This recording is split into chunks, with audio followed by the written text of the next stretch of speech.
companies avoid disruption by embracing innovations around emerging AI use cases? Well, one useful way to think about this is to think of AI as a large singularity, a big technological event that we're not completely prepared for. Even though we don't know the details of this evolution, we know the general direction. We know that this technology will continue improving and surprising us for a very long time. The gravitational pull of this AI singularity is very powerful. Of course, there will be S-curves of adoption and will eventually start to slow down, but this technology is unique in one sense. It's about something as basic as intelligence and knowledge generation, and that's something that will impact many areas of life.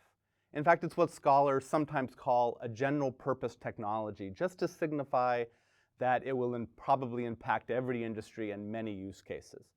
So, while I don't doubt that the technology will continue to evolve, I think that most of the action for companies should focus on innovating around use cases. This is where the frontier really is. We're only starting to learn about this. In my research, I've identified different lenses in which to think about these use cases. In organizations, you can analyze individuals, how they use GenAI. You can also analyze functional departments, how they're using it, what organizations are doing to drive adoption, and also any specialized use cases for different industries. Leaders need to analyze AI from all of these different lenses to really find the best use cases.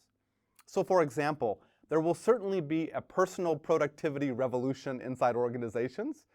Some people are already using ChatGPT at work with big gains in productivity, even if they don't tell their boss about it. Tools like Microsoft Copilot will be incorporated into the usual Office suite, and that's going to drive a lot of individual adoption and productivity. But from the organization's perspective, the bigger impact may actually be to use GenAI to improve functional departments like IT or HR or finance or marketing.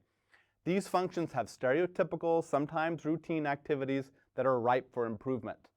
Finally, there will probably be industry-specific use cases that enable some competitors to gain an advantage over their rivals. We're already seeing that.